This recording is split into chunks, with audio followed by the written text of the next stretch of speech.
Shalom, selamat malam. Puji Tuhan. Haleluya, pada malam hari ini kita bisa berjumpa kembali. Itu semua karena kemurahan dan berkat Tuhan di dalam hidup kita. Saya mengucap syukur dan saya berharap semua teman-teman, sahabat Miracle, dimanapun berada pada hari ini, malam hari ini, dalam keadaan baik, dalam keadaan yang luar biasa diberkati oleh Tuhan Yesus.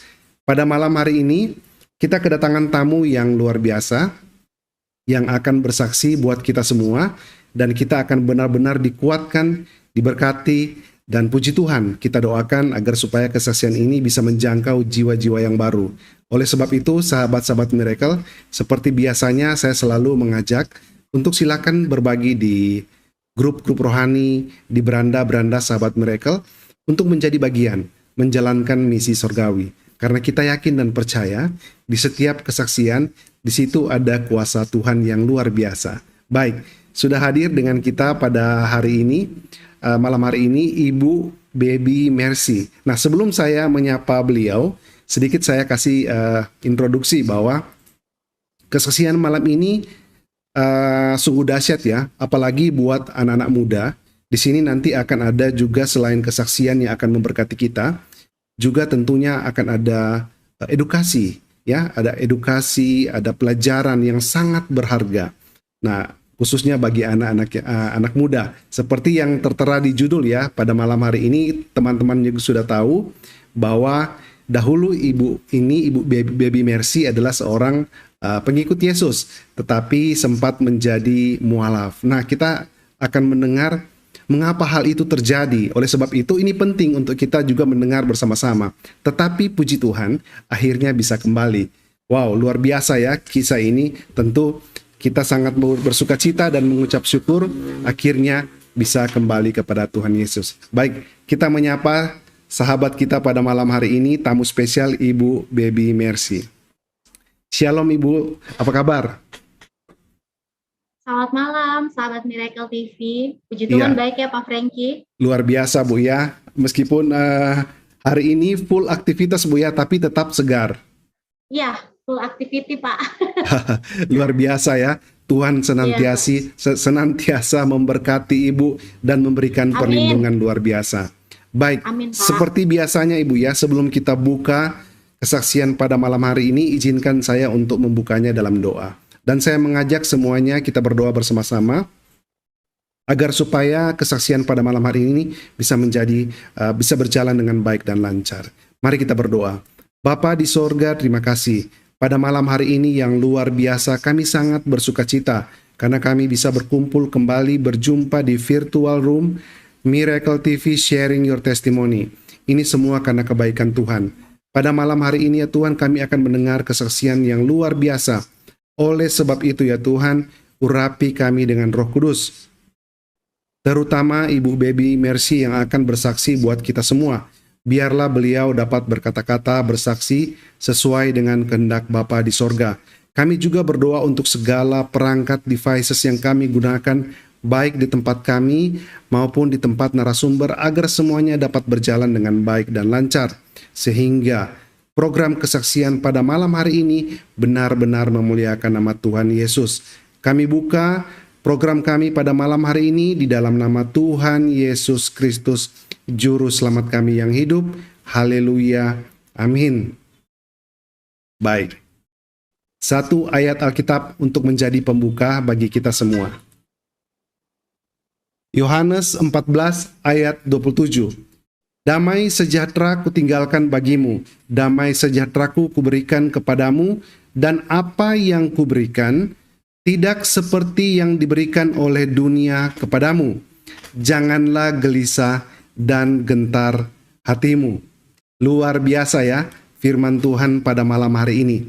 Dan sebagaimana seperti biasa juga sahabat-sahabat Miracle, sebelum kita memulai kesaksian ini, saya selalu ingatkan bahwa tujuan daripada program kita adalah ada 2 poin ya. Pertama, kita tuh mau memberkati banyak orang, menguatkan iman orang percaya, dan menjangkau jiwa-jiwa baru. Markus 16 ayat 15, Matius 28 ayat 19, dan Kisah Para Rasul 1 ayat 8. Kedua, nah, kita semua yakin dan percaya bahwa semua agama mengajarkan kebaikan. Oleh sebab itu, tidak menghina ajaran agama sebelumnya atau ajaran agama yang lain. Dan sahabat-sahabat Miracle ataupun sahabat-sahabat non-Kristen yang akan berkomentar, berkomentarlah dengan dewasa, jangan saling menghina, jangan saling menghujat, karena ini adalah kesaksian pribadi. Marilah kita mendengar dengan penuh sukacita dan berbagi. Puji Tuhan. Baik, kita kembali ke Ibu Baby Mercy. Baik, Ibu. Waktu dan tempat saya serahkan kepada Ibu untuk mulai bersaksi. Ibu bisa sedikit memperkenalkan jika Ibu mau share pelayanan atau kegiatan Ibu saat ini di mana ya, hal-hal yang bisa Ibu bagikan, dan Ibu bisa langsung mulai dengan bersaksi, dimulai dengan latar belakangnya. Silakan Ibu. Baik, selamat malam sahabat Miracle TV yang sedang menyaksikan program ini malam hari ini. Saya sangat bersyukur ya, karena kebaikan Tuhan mengizinkan saya bisa bersaksi kembali. Dan saya tahu ini bukan untuk kebanggaan diri, tetapi semua untuk kemuliaan Tuhan. Saya akan memperkenalkan diri saya, nama saya Baby Mercy, umur saya 29 tahun. Sekarang saya seorang pekerja swasta ya. Saya bekerja di Hotel Swiss Bell Inn Crystal Kupang. Saya tinggal di Kota Kupang, anak saya 1, dan aktivitas saya adalah bekerja setiap hari. Saya punya bisnis kecil-kecilan juga, bisnis catering, makanan semenjak pandemi ya. Tuhan percayakan beberapa hal kepada saya. Lalu pelayanan di gereja juga ada, puji Tuhan. Saya bergabung di salah satu gereja, namanya Gereja Amazing Grace, gereja karismatik yang gembala saya bernama Bapak Pendeta Mel Atok. Saya melayani di situ dan kehidupan saya sehari-hari hanya bekerja, mengurus anak sebagai seorang orang tua tunggal dan beribadah seperti itu. Baik, untuk tidak memperpanjang waktu, saya akan memulai kesaksian ini dengan kasih Kristus. Saya mengucap syukur bahwa Tuhan mengizinkan saya sampai hari ini dengan bisa berdiri teguh. Luar biasa kekuatan Tuhan yang Tuhan kasih buat saya. Seperti yang tadi udah diinfokan sama Pak Frankie bahwa benar, saya sebelumnya adalah seorang Kristen, lalu saya menikah Muslim dan saya masuk Muslim. Lalu pernikahan saya itu sekitar 3 tahun, anak saya pun lahirnya Muslim, dan itu yang terjadi ya. Jadi 10 tahun yang lalu, di umur saya masih 19 tahun, ini buat sahabat Miracle yang mungkin masih muda, remaja, sangat berhati-hati sekali dalam mencari pasangan ya. Kebetulan saya juga lahir dari keluarga yang broken home, jadi saya tinggal dengan nenek saya dibesarkan oleh oma saya, dan kehidupan saya terlalu bebas, pergaulan saya terlalu bebas. Lalu saya di masa-masa remaja, di umur 19 tahun saya menikah. Saya bertemu dengan mantan suami saya sekitar umur 17 tahun setelah saya selesai sekolah SMA. Lalu saya memutuskan untuk bekerja di salah satu toko buku Gramedia di Kota Kupang waktu itu. Ketemu dengan beliau, mantan suami saya yang seorang Muslim. Dia salah satu orang Muslim waktu itu yang taat ya dengan ajarannya. Karena kita berdua masih sangat muda, terpaut cuma 4 tahun, di umur saya 17 tahun bertemu dengan beliau. Kita menjalani hubungan yang benar-benar jatuh terlalu dalam. Ini anak saya lagi nonton ya, jadi saya nggak ada yang saya tutup-tutupin. Kehidupan kita sangat bebas, kehidupan di mana yang jauh sekali dari Tuhan. Saya bukan seorang anak remaja yang komunitasnya di gereja atau di persekutuan doa seperti itu, tidak. Kebetulan saya menghabiskan waktu saya hanya untuk hangout, jalan-jalan, lalu bekerja, dan bekerja pun hanya untuk cari uang jajan, karena saya masih tinggal sama keluarga waktu itu ya, sama nenek saya yang mengurus saya dan orang tua saya juga. Uh, Singkat cerita, di umur 19 tahun saya menemukan diri saya hamil di luar nikah. Lalu saya tahu konsekuensinya ketika saya hamil, berarti karena kita orang timur, kita orang daerah, jadi supaya tidak malu saya harus menikah gitu. Jadi waktu itu saya dan mantan suami memutuskan kita untuk menikah dan saya masuk Islam, ya, saya masuk Islam, dan dalam perjalanan itu membuat saya lebih kepada berserah, ya, berserah dalam keadaan Tuhan itu di mana gitu. Oke, ini karena kesalahan saya gitu, karena kehidupan saya yang terlalu bebas, karena saya yang tidak dekat sama Tuhan, akhirnya saya harus menemukan diri saya hamil di luar pernikahan, lalu saya menikah. Menikah dengan mantan suami saya menyebut 2 kalimat syahadat. Saya ingat banget waktu itu saya menikah. Sebelum menikah itu kita ada prosesi, saya harus masuk Islam dulu. Saya diislamkan 2 kali. Pertama di rumah mantan suami saya pada waktu itu diam-diam dari keluarga saya. Mama saya pada waktu itu shock, keluarga saya shock. Tapi saya juga mikir waktu itu, aduh ini udah ada anak di dalam diri saya gitu, dan saya harus menikah gitu kan. Tapi ini bakalan masuk Islam gitu. Dan ketika itu katanya nggak sah gitu, karena ketika saya masuk, saya menyebut 2 kalimat syahadat di rumah mantan suami saya waktu itu, katanya nggak sah karena saksinya nggak banyak gitu. Jadi ketika mantan suami saya datang ke rumah orang tua saya, ke keluarga saya, keluarga besar saya untuk mau menikahi saya ikut untuk diislamkan yang kedua kali. Kalau di sini di Kota Kupang itu masjidnya salah satu masjid besar juga ya, namanya Masjid Nurul Iman kalau saya nggak salah. Kalau saya nggak salah penyebutannya ya. Di situ ada banyak saksi, benar, ada juga beberapa orang-orang di situ, keluarga dari mantan suami. Dan benar-benar saya masuk Islam. Pada waktu itu hati saya bergejolak. Singkat cerita kita menikah, lalu saya hari pertama setelah saya menikah, saya tuh berpikir, waduh saya udah jadi agama Islam ya, saya udah jadi seorang muslim gitu.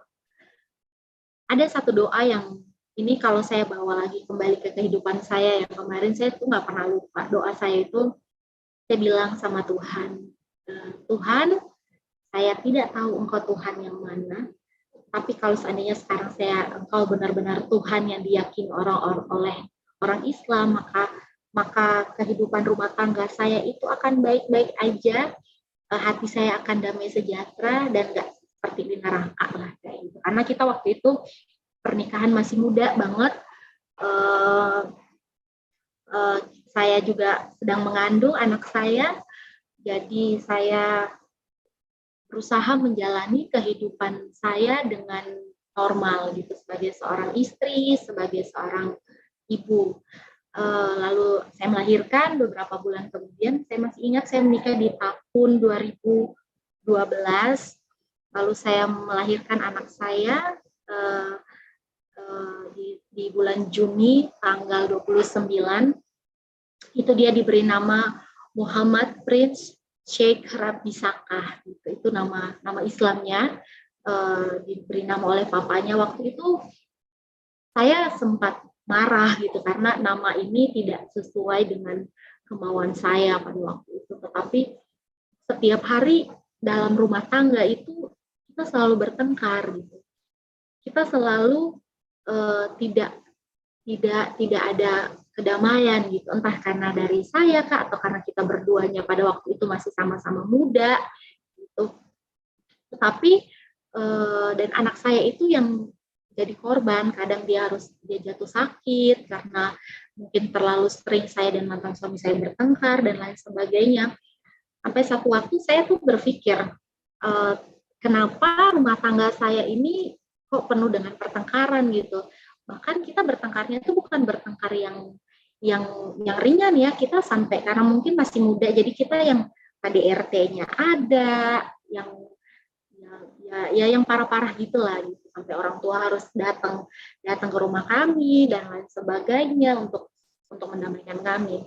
Ada satu waktu ketika saya bertengkar sama mantan suami saya, itu saya belum melahirkan, saya masih ingat. Anehnya, saya bukan seorang anak muda yang cinta Tuhan banget pada waktu itu. Tapi disinilah letak kasih Tuhan sama kita orang berdosa. Saya merasa bahwa saya udah dikasihi Tuhan ketika saya masih berdosa. Waktu itu saya pulang ke rumah mama saya pada waktu itu, lalu saya lihat Alkitab saya tuh kayak saya nangis kan, saya kayak rindu gitu. Walaupun saya bukan remaja yang takut Tuhan, tapi setidaknya saya sering gereja dong, walaupun cuma gaya-gayaan aja waktu itu sebelum menikah. Tapi saya lihat itu, saya tuh baca gitu, saya baca soal kitab saya tuh kayak karena nggak pernah dibaca. Saya kok orang Kristen tapi nggak pernah baca Alkitab, jadi saya rindu. Kerinduan itu terus menghantui saya selama saya menikah selama 3 tahun dengan mantan suami saya. Kita benar-benar yang menjalani kehidupan, kita berusaha membangun rumah tangga yang baik walaupun dalam waktu yang singkat ya pada waktu itu. Singkat cerita, saya menemukan anak saya ini Prince namanya, itu selalu sakit gitu. Entah karena dia punya bisul yang hampir seluruh muka lah, seluruh badan. Setiap malam saya harus ganti bantal, ganti spray hanya untuk karena bisul-bisulnya yang pecah setiap malam, dan dia di bawah umur 1 tahun itu dia sering sakit. Terus uang yang kita kerjakan, yang kita cari, kita bekerja sana sini, tapi uang ini habisnya tuh di dokter satu kota Kupang itu kita keliling semua dokter anak. Saya tuh langsung kayak, Tuhan ini kenapa kok anak saya tuh sakit terus gitu. Sedangkan saya karena anak pertama, jadi saya aware sama kesehatannya, saya kasih makan makanan yang bergizi, saya cari susu yang paling mahal. Tapi kenapa ketika papahnya bawa pulang uang ketika bekerja, tapi kok anak ini selalu sakit gitu. Setiap bulan itu nggak ada jeda. Anak saya tuh kadang dia udah mulai gemuk, dia kurus lagi karena dia sakit, lalu masuk keluar rumah sakit dan lain sebagainya. Itulah kenapa saya bertanya-tanya. Dan sampai satu waktu ketika saya pergi bekerja pada waktu itu, ada salah satu seorang teman saya, anak dia orang baru di tempat kerja saya waktu itu ya. Waktu itu saya bekerja di perusahaan penerbangan namanya Transnusa Aviation Mandiri, dan mantan suami saya waktu itu dia bekerja di Lion Air. Jadi kita sama-sama bekerja di airlines. Setelah itu ada anak baru datang ke masuk ke perusahaan saya bekerja. Saya nggak tahu dia, tapi saya percaya sampai hari ini dia adalah orang yang dipakai Tuhan, yang diutus Tuhan untuk menolong saya, memberikan saya pencerahan untuk keluar dari hal ini gitu. Dia tuh ngomong sama saya kayak, kamu menikahnya Islam ya, kayak gitu. Iya, saya bilang gitu. Saya waktu itu anggapnya biasa saja. Tetapi setiap hari dia datang sharing firman sama saya aneh gitu. Saya bilang, saya kan udah bilang saya masuk Islam, tapi kenapa lu datang tawarin firman ke saya gitu. Sampai ada satu kali kata-katanya yang mengatakan seperti ini, baby, kamu itu sudah ditebus dengan darah yang mahal. Dengan darah Tuhan Yesus itu mahal. Dia harus mati di kayu salib, mengorbankan nyawanya untuk kamu dan saya. Kalau kamu rela meninggalkan dia hanya untuk manusia, kamu harus siap kehilangan salah satu dari orang yang kamu cinta. Lalu saya berpikir, waduh, anak saya ini kan sering sakit pada waktu itu. Saya mulai berpikir keras karena saya orangnya pemikir. Saya mulai berpikir, dan mantan suami saya pada waktu itu dia punya kayak sindrom selalu sakit dan lain. Jadi saya udah mulai overthinking nih, kok rumah tangga saya jadinya kayak gini gitu. Kenapa saya bukannya menemukan damai sejahtera itu, tapi malah yang ada malah kesulitan, malah mungkin secara keuangan kita tidak terlalu, kita pasangan muda yang bekerja ya. Jadi kita, tapi anehnya selalu ada aja hal-hal yang di luar perkiraan kita gitu. Dan kalau dia sih biasa saja, tapi seperti ada hati dalam batin saya yang mengatakan kamu harus kembali gitu, kamu harus pulang gitu. Terus saya harus berbuat apa begitu kan? Jadi saya sudah mulai berpikir, waduh benar juga ya, Tuhan Yesus ini sudah mati buat saya di kayu salib, tetapi saya malah memilih untuk meninggalkan dia, mengkhianati dia hanya untuk laki-laki ini. Tapi di satu sisi saya mencintai suami saya mencintai anak saya gitu.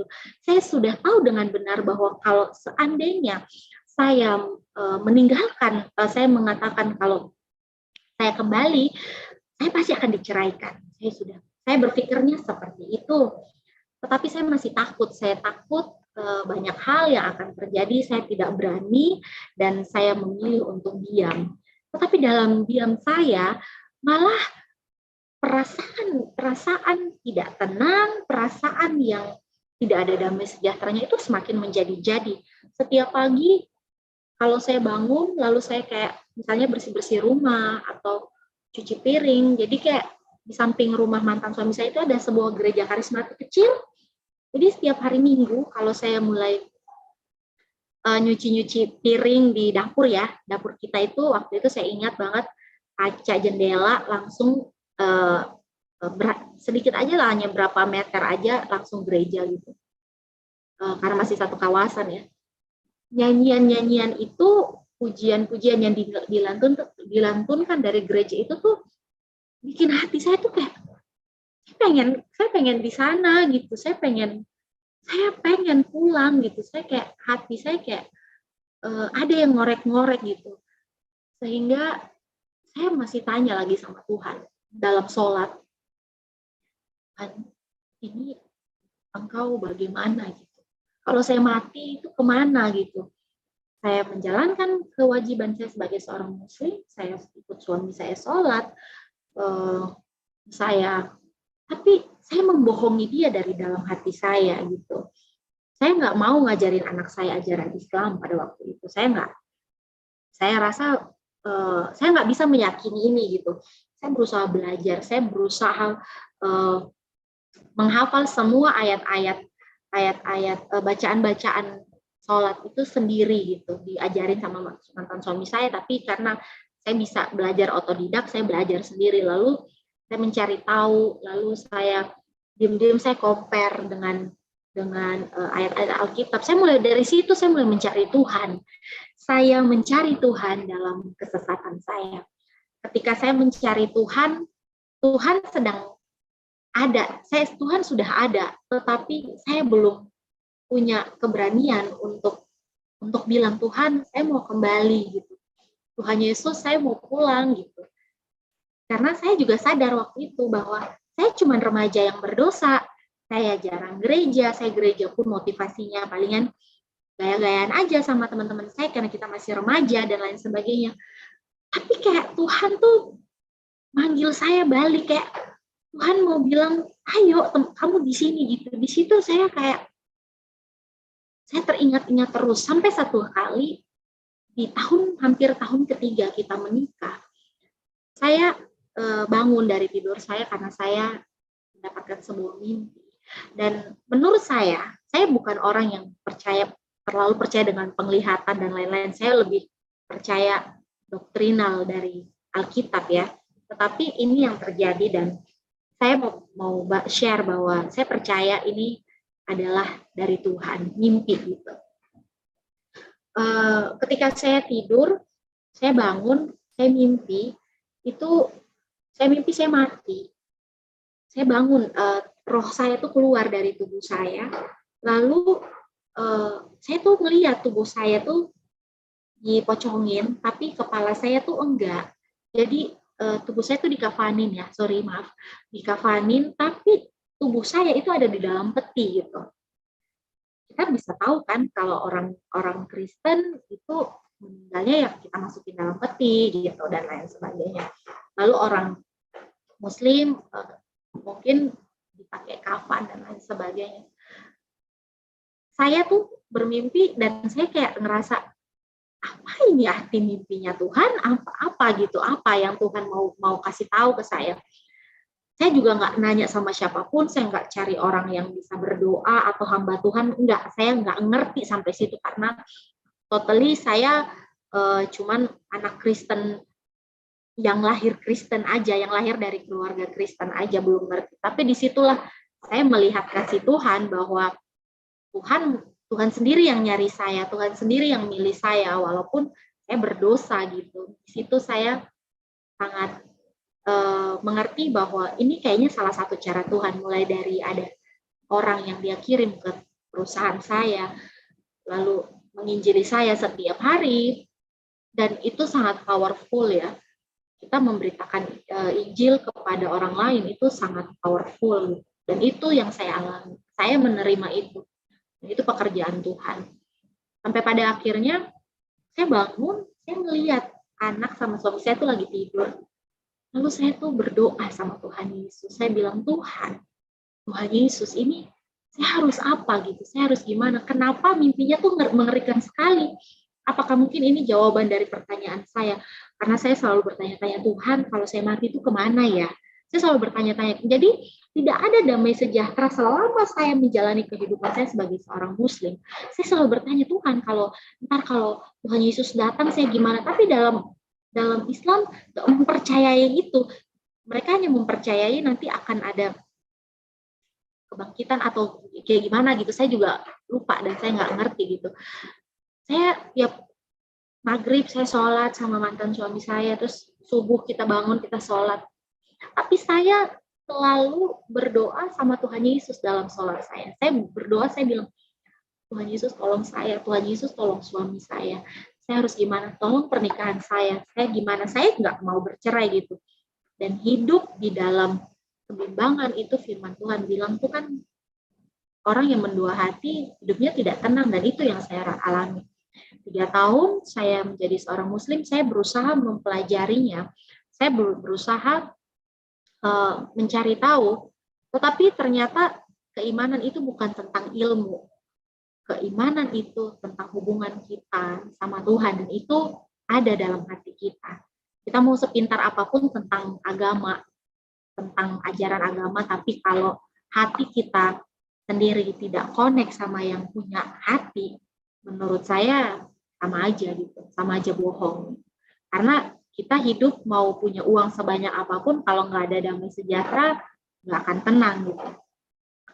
Sampai singkat cerita, saya berdoa sama Tuhan Yesus pada waktu itu. Saya bilang, Tuhan, kasih saya keberanian, kasih saya kekuatan untuk jujur sama suami saya pada waktu itu.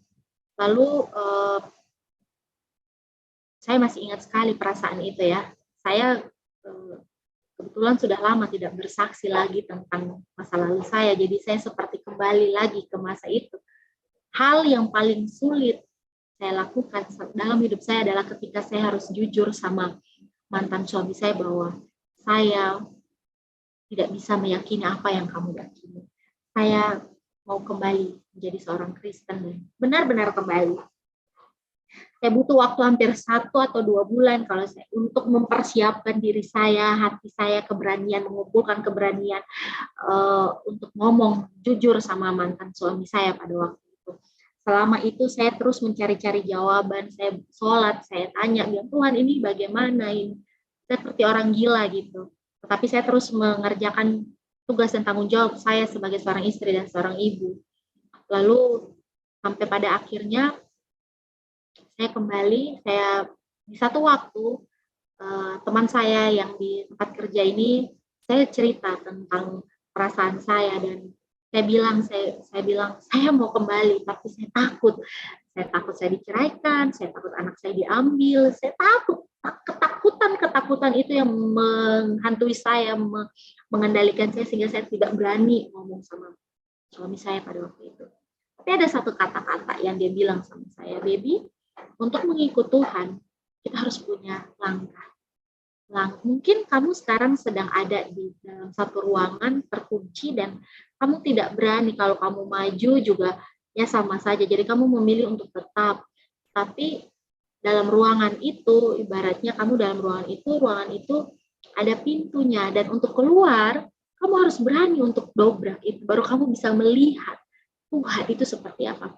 Waktu itu saya berpikir, sudahlah, nanti palingan kalau suami saya mati, saya kembali aja gitu jadi Kristen, segampang itu, karena ada beberapa orang-orang yang saya kenal kan seperti itu di sini. Tetapi kayak Tuhan tuh ngingetin, emang lu yakin dia mati duluan? Kalau lu yang mati duluan gimana? Atau saya sempat berpikir, ya udah saya berdoa terus diam-diam, biar Tuhan bisa menyelamatkan suami saya gitu.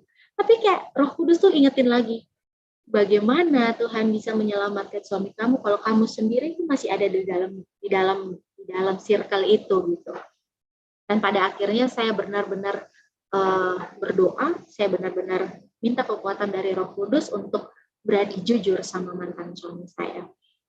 Saya masih ingat setelah kita sholat maghrib waktu itu, anak saya sengaja taruh di rumah mama saya dulu, lalu saya ajak bicara 4 mata di kamar, lalu saya bilang, saya mulai sengaja bertanya tentang keislaman gitu.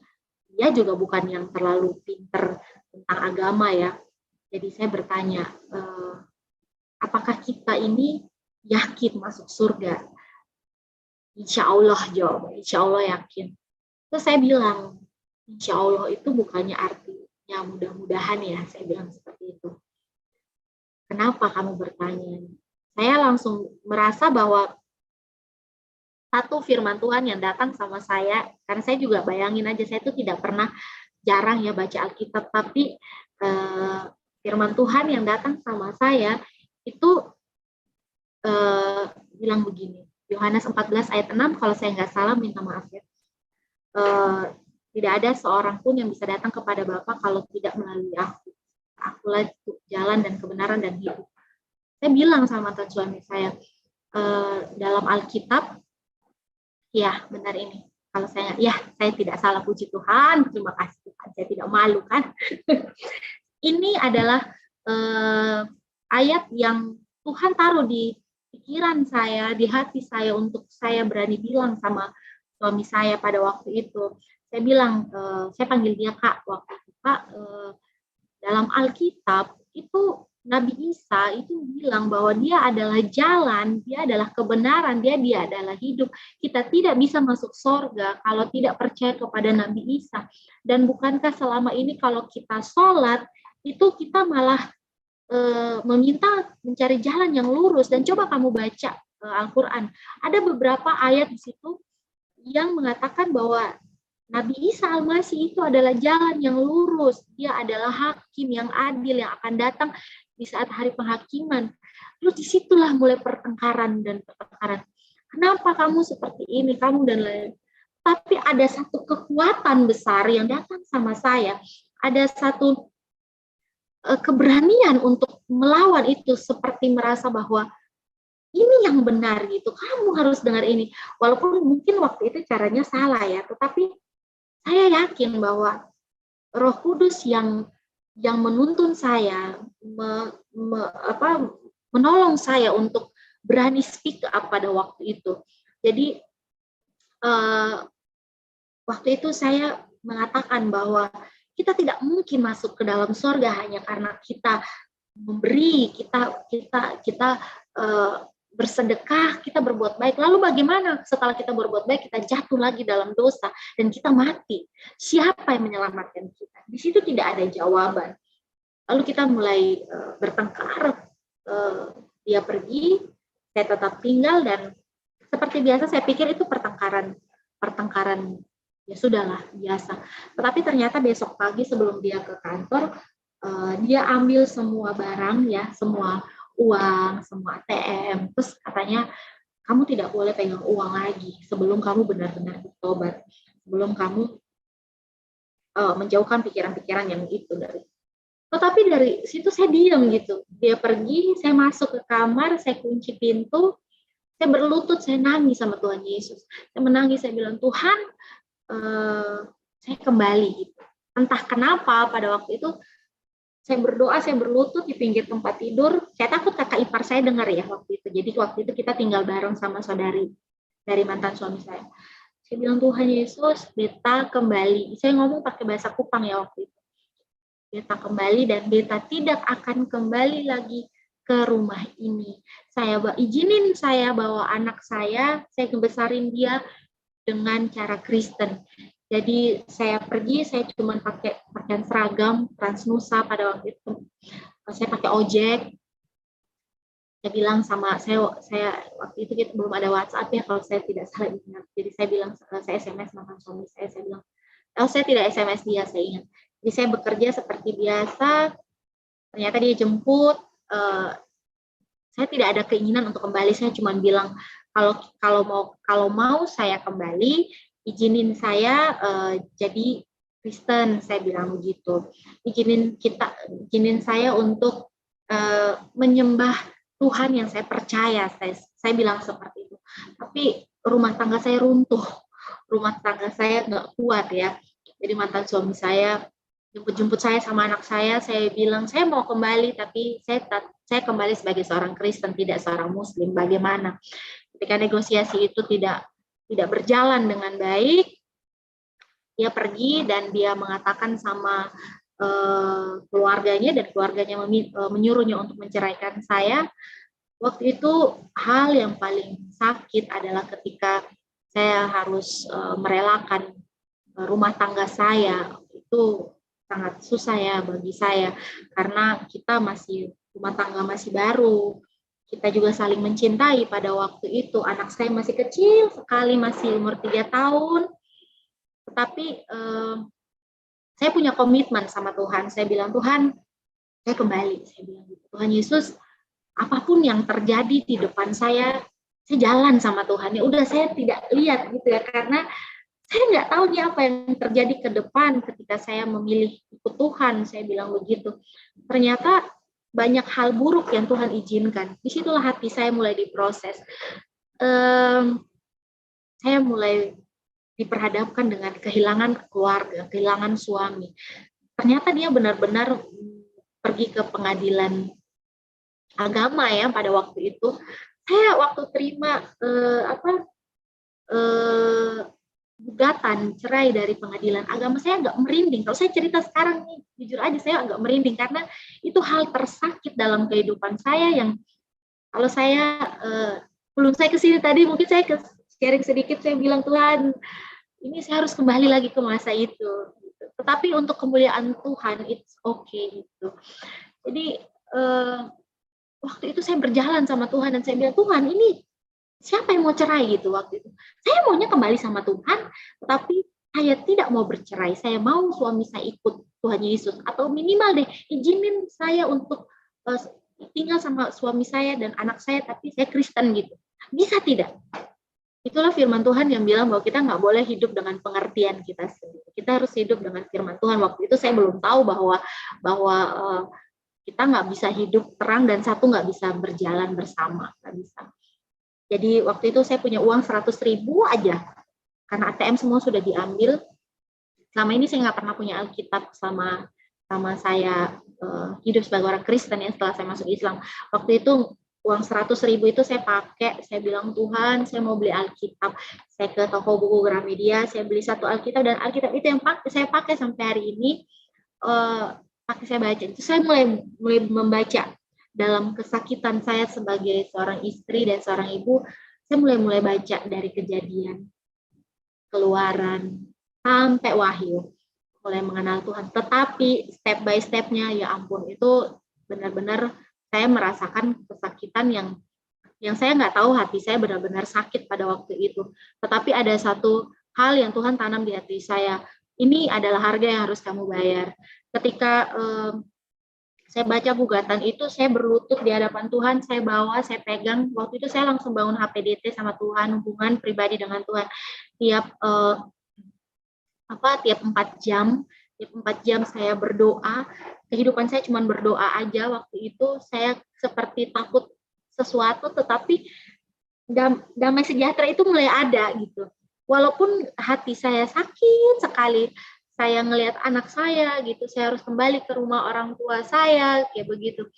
Dan kehidupan yang menurut pandangan saya, pandangan dunia buruk itu yang saya lewati.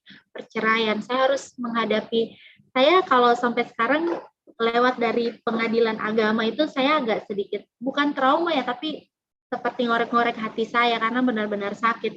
Kita bercerai karena sesuatu yang tidak kelihatan itu lebih sakit menurut saya ya, daripada ya mungkin kalau saya tahu dia selingkuh atau apa itu mungkin masih ya sudahlah, tapi ini sesuatu yang make sense, yang nggak make sense gitu, terus lo harus diceraikan sama suami gitu, itu sesuatu yang menurut pandangan saya dan menurut saya itu sesuatu yang agak menyakitkan.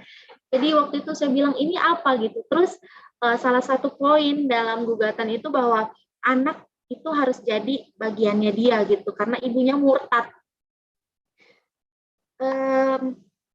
Satu hal yang Tuhan buat, waktu itu saya bilang sama Tuhan Yesus, saya bilang, Tuhan kalau boleh suami saya sama anak saya ikut Tuhan. Ternyata Tuhan tuh cuma jawab satu. Gitu. Jadi setahu saya ya waktu itu gugatan untuk anak itu kuatnya di dia gitu. Tapi saya tuh bilang sama Tuhan, saya maunya anak saya sama saya gitu. Tapi saya nggak punya pengacara, saya nggak punya duit, ini itu, saya nggak ngerti ini ke pengadilan kayak apa caranya gitu. Saya nggak punya networking, nggak ada koneksi dan lain sebagainya. Di situ saya yang kayak, saya datang sama Tuhan. Mungkin saya nggak punya pengacara, tapi saya punya Tuhan yang bisa bela saya di sidang nanti. Karena saya di situ ada pasalnya kalau saya nggak salah. Kalau ada pasalnya berarti ada undang-undangnya ya kalau nggak salah ya. Ibu yang murtad itu nggak berhak dapat hak asuh anak di situ. Ketika itu saya masih ingat, saya baca Alkitabnya udah mau sampai kitab Samuel.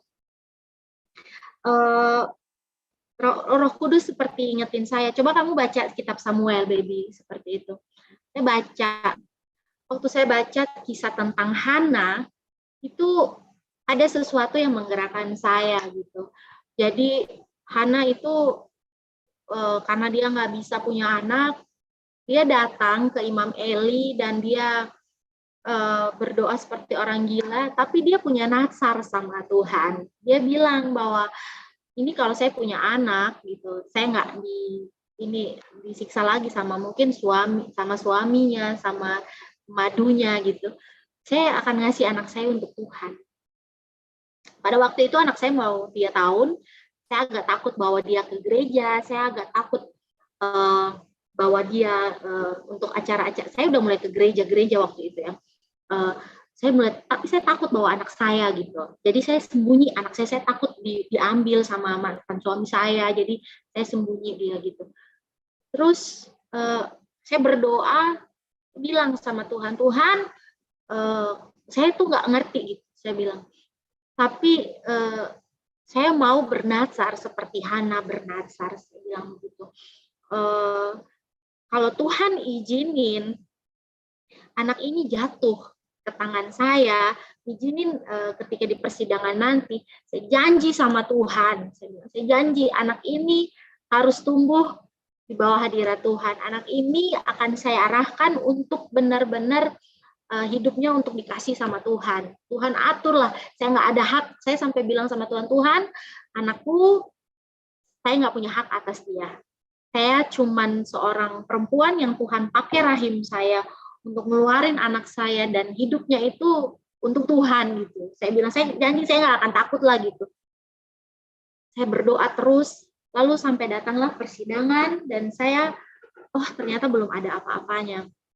Kita masih di mediasi dan lain sebagainya. Lalu beberapa minggu kemudian mantan suami saya datang ke rumah orang tua saya dan berbicara dengan saya bahwa dia mau mencabut gugatan. Waktu itu saya, wow, dia mau cabut gugatan, berarti kita akan tinggal bersama. Tapi ternyata tidak. Dia cuma, di situ ada 2 gugatan, cerai dan hak asuh anak. Jadi yang dia cabut gugatan itu hanya hak asuh anak. Dia berusaha dia mengatakan bahwa saya cabut gugatan hak asuh anak, biar anak ini kita rawat bersama-sama sampai dia besar, nanti dia memilih agamanya. Saya bersuka cita, saya bersorak sama Tuhan, saya nangis sama Tuhan, saya bilang, Tuhan, terima kasih Tuhan Yesus. Belum sampai situ, waktu pengadilan jatuhin putusan, karena anak ini masih di bawah 17 tahun, anak ini berhak diasuh oleh ibunya sampai nanti dia sudah bisa memilih agama. Di situ saya yang melihat Tuhan begitu hebat di tengah-tengah kesakitan yang saya lewati. Saya langsung bawa anak saya ke gereja waktu itu. Pertama kali saya ingat saya bawa dia ke gereja. Saya bilang sama Tuhan, mulai saat ini anakku ini bukan milik saya. Ya memang dia ini milik Tuhan, dan apapun yang terkait sama anak saya tidak akan lakukan apapun sebelum saya tanya sama Tuhan, dan itu terjadi sampai hari ini. Jadi namanya yang awalnya Muhammad Prince Sheikh Rabi Saka, saya berdoa sama Tuhan, Tuhan saya mau ganti namanya, saya mau baptis dia, saya mau penyerahan anak, saya bilang kayak gitu dan lain sebagainya. Dan kasih saya nama gitu, kasih saya apa yang harus saya kasih untuk anak ini. Dan saya bergumul terus sampai satu kali di hati saya begitu kuat untuk merubah Muhammad menjadi Michael. Jadi namanya sekarang yang dulunya Muhammad Prince, sekarang namanya Michael Prince, dan nama belakangnya tetap saya pakai papahnya, karena saya punya mimpi bahwa dari Prince harus menjadi berkat untuk keluarga papanya besok-besok, ya dari sekarang lah gitu. Jadi namanya yang dulu Muhammad Prince Sheikh Rabi Saka sekarang menjadi Michael Prince Heavenly Saka. Dan nama ini selalu saya bawa dalam doa saya. Saya percaya bahwa Tuhan akan pakai anak saya dahsyat, dan itu udah mulai kelihatan dari sekarang. Dia seringnya doain orang lain, dia sering berdoa, dia rajin berdoa, dan dia ngomong sama Tuhan seperti papahnya sendiri, dan Tuhan Yesus memenuhi kami. Ketika saya kembali sama Tuhan, perceraian saya dapat, pekerjaan saya diberhentikan dari pekerjaan saya. Jadi waktu itu saya benar-benar hidup nol dari awal. Orang bilang ikut Tuhan Yesus itu lu bakalan kaya, tapi itu salah. Ikut Tuhan kita tuh pasti selamat. Tetapi kehidupan kita di bumi itu Tuhan pelihara, dan dia merombak itu semua dalam pemahaman saya bahwa kamu mengikuti saya itu bukan dikaruniakan percaya aja, baby, tapi kamu dikaruniakan menderita. Dan itu sudah pasti, dan bukan sesuatu yang tidak pasti. Itu kita udah harus pikul salib, menyangkal diri, dan ikut dia. Salib yang saya pikul ya itu tadi, saya harus diceraikan, lalu saya nggak tahu kenapa tiba-tiba saya diberhentikan dari pekerjaan saya. Saya hidup selama beberapa bulan tanpa uang. Saya kembali ke rumah orang tua saya, dan orang tua saya memang broken home gitu. Kita pernah hidup di titik di mana untuk beli beras aja kita nggak mampu. Sampai anak saya yang berumur 3 tahun, pada waktu itu saya sampai pernah kasih makan dia itu cuman sisa-sisa nasi dari rice cooker, itu saya rendam sama air, itu saya nangis gitu. Tapi anehnya dia nggak pernah sakit gitu. Selama saya kembali sama Tuhan Yesus, anak saya nggak pernah sakit, dia sehat. Bisul-bisulnya yang setiap hari itu ada, itu tidak pernah muncul lagi sampai hari ini. Dia yang padahal kita itu mau makan aja susah gitu, mau beli susu aja susah pada waktu itu. Saya bilang, Tuhan, katanya burung di udara Tuhan pelihara kan, saya lebih dari burung, saya bilang gitu. Setiap hari karena saya baca firman Tuhan, saya kan mulai kenal Tuhan, saya mulai bilang, Tuhan, kalau dulu saya remaja Kristen yang nggak tahu apa-apa tentang Tuhan, hari ini saya mau kenal Tuhan, saya mau hidup dari belas kasih Tuhan. Saya udah biarin rumah tangga saya, ya udahlah gitu. Saya nggak mungkin hidup urak-urakan lagi gitu. Dan benar-benar saya mau serahin hidup saya sama Tuhan sampai hari ini. Dan kita mulai semua dari nol. Tuhan izinin saya ngelewatin yang namanya padang gurun. Selalu waktu itu saya kayak, aduh Tuhan, saya nggak bisa ngelihat gimana bisa ngebesarin anak, nggak ada kerjaan, nggak ada tidak ada uang, saya harus ke rumah orang tua saya, yang orang tua saya sendiri lagi terlilit hutang, semua itu seperti sudah jatuh ketimpa tangga gitu. Sekuat itukah saya di hadapan Tuhan gitu kan. Saya langsung bertanya, sampai berat badan saya cuma 45 kilo, saya cuma kayak, Tuhan ini saya stres gitu, saya benar-benar stres, tapi Tuhan membuktikan bahwa dia ada gitu.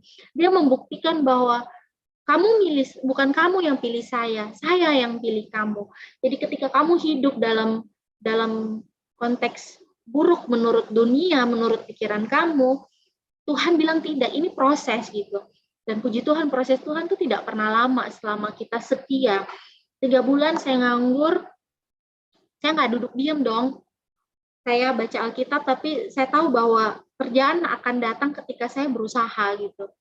Jadi saya bilang, oke Tuhan, di umur 23 tahun, saya bilang gitu, 23 tahun ini saya harus membangun, saya harus cari kerja. Jadi saya nggak punya ekspektasi muluk-muluk.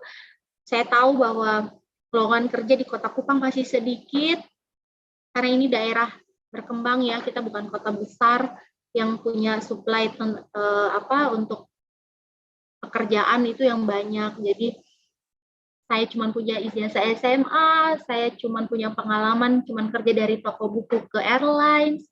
Saya nggak tahu Tuhan tuh mau buat apa ke depan sana.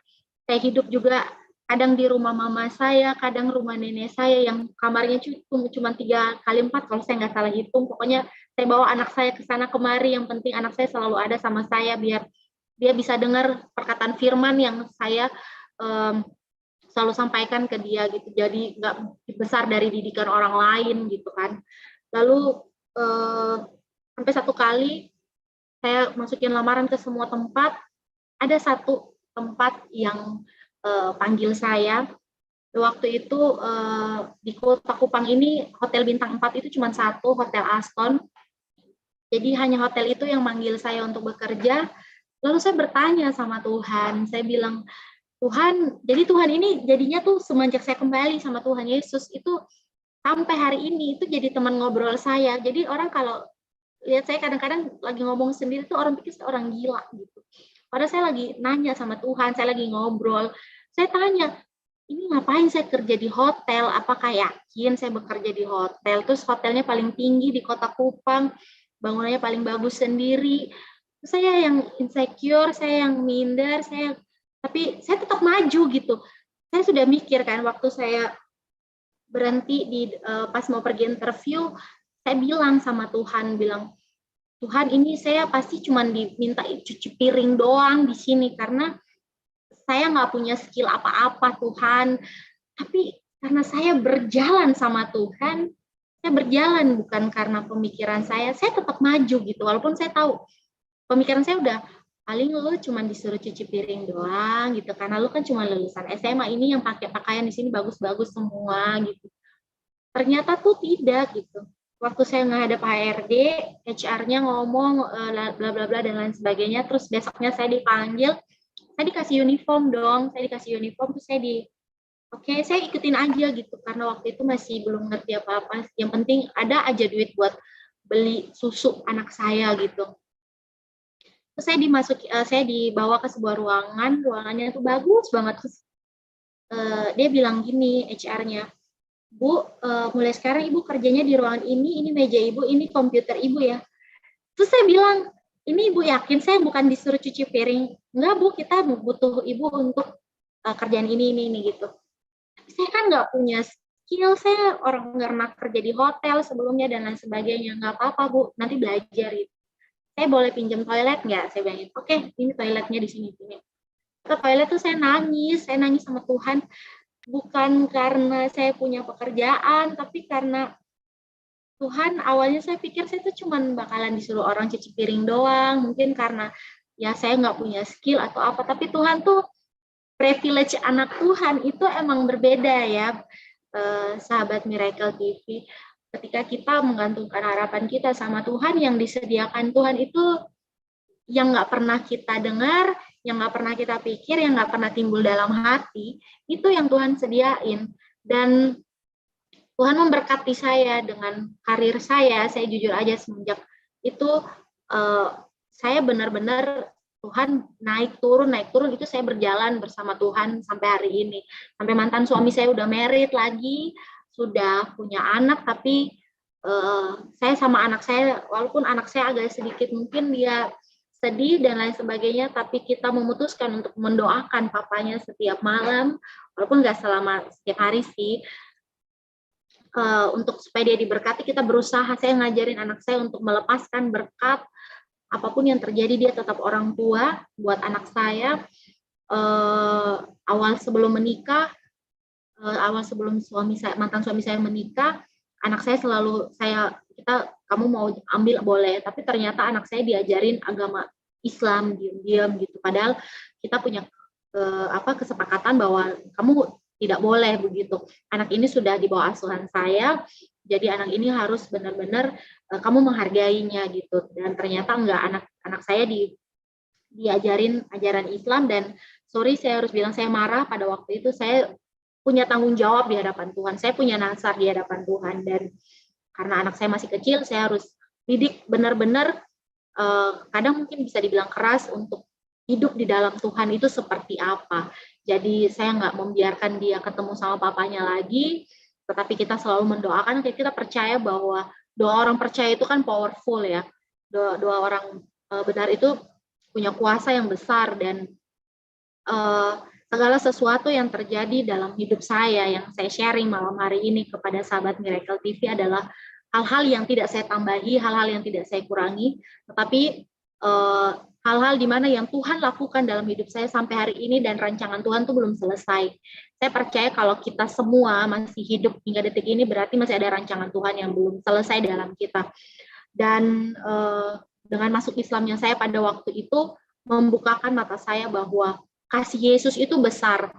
Kasih Tuhan itu dia nggak mengasihi kita ketika kita udah hidup baik-baik, tetapi dia mengasihi kita ketika kita itu hidupnya masih kotor. Pendeta Yeri Patinasarani bilang begini, bahwa kita ini sampah, Tuhan itu pemulung agung, tapi dia ngambil kita untuk dia recycle untuk jadi sesuatu yang berharga. Dan di situ bikin saya ngerasa itu hidup saya gitu. Itu hidup saya yang Tuhan pakai hari ini. Yang Tuhan buat untuk kehidupan saya dan anak saya untuk jadi berkat bagi banyak orang. Mungkin begitu banyak hal-hal sakit, menyakitkan yang saya lewati.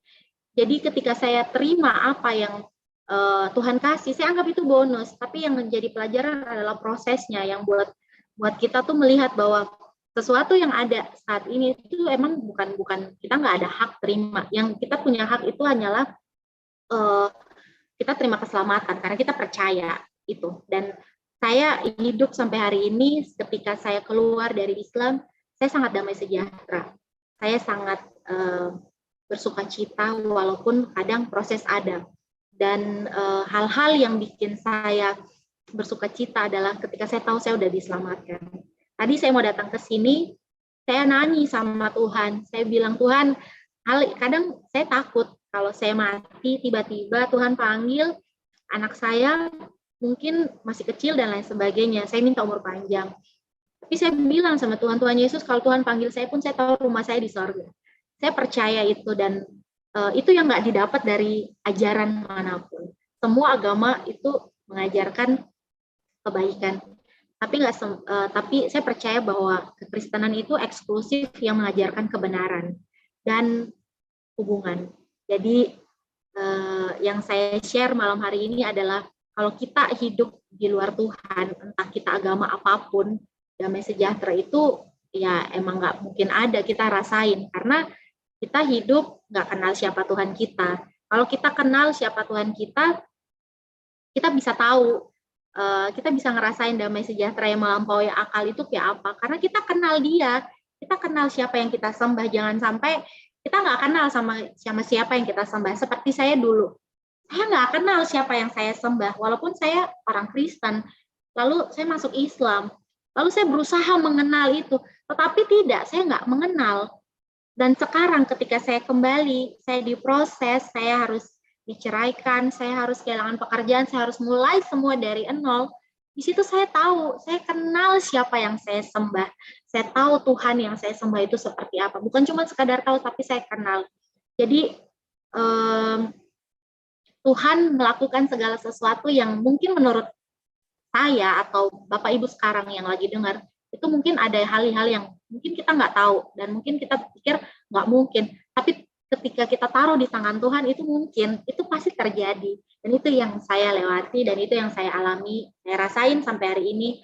Saya share malam hari ini atas izin Tuhan dan semoga kesaksian saya ini memberkati. Dan buat anak-anak muda yang mungkin lagi dengar, sekali lagi bahwa dari kisah saya ini kita harus belajar untuk tidak sembarangan mencintai orang lain, tidak sembarangan memilih pasangan. Pasangan itu menentukan masa depan kita. Pasangan kita itu kan cerminan kita. Jadi ikut-ikut aja apa yang firman Tuhan bilang, ikut-ikut aja apa yang Tuhan mau gitu. Ya udah, seiman dan takut Tuhan itu yang paling pas gitu. Jangan sampai kita bangun hubungan di atas yang di luar dari konteks, di luar dari firman Tuhan. Pacaran beda agama atau menikah beda agama menurut saya itu bukan suatu hal yang benar ya, karena itu kita udah menentang Tuhan dan nggak ada sejarahnya hidup yang menentang Tuhan itu bahagia seperti saya. Jadi ini Pak Frankie dan tim dan semua yang sedang melihat kesaksian ini, saya berharap semuanya diberkati dan kesaksian saya kayaknya sampai sini aja.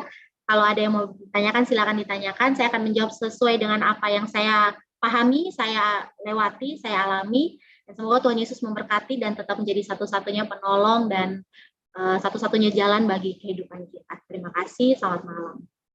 Luar biasa ya. Bukan mudah-mudahan sangat memberkati, tetapi benar-benar sangat memberkati kesaksiannya, Bu ya.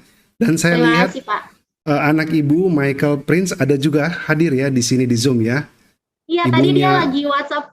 Dia WhatsApp saya ingetin, Mom jangan nangis. Iya, luar biasa. Ibunya bersaksi, anaknya di Zoom mendengar. Luar biasa kebenaran pada malam hari ini. Namanya juga benar-benar luar biasa ya. Saya menjadi sukacita mendengarnya, Michael Prince. Wah, luar biasa. Iya ya. Kesaksian Ibu sangat memberkati, menguatkan banyak orang pada malam hari ini. Seperti yang Ibu katakan bahwa doa orang benar besar kuasanya. Saya tidak punya pengacara, tapi saya punya Tuhan Yesus. Ini luar biasa kata-katanya. Dan saya nangis bukan karena Ibu sedih atau apa-apa ya, tapi nangis karena Tuhan membuat Ibu itu privilege. Jadi ada hak istimewa sebagai anak Tuhan. Wow, benar, powerful banget ya, luar biasa. Sampai sekarang Pak Frankie, itu yang saya alami. Sampai hari ini privilege itu terus datang sama saya.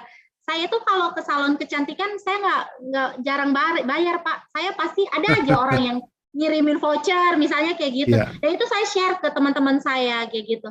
Saya bilang bahwa kalau lu hidup sama Tuhan, ya mungkin nggak akan sama seperti yang saya terima, tapi at least ada privilege yang Tuhan kasih.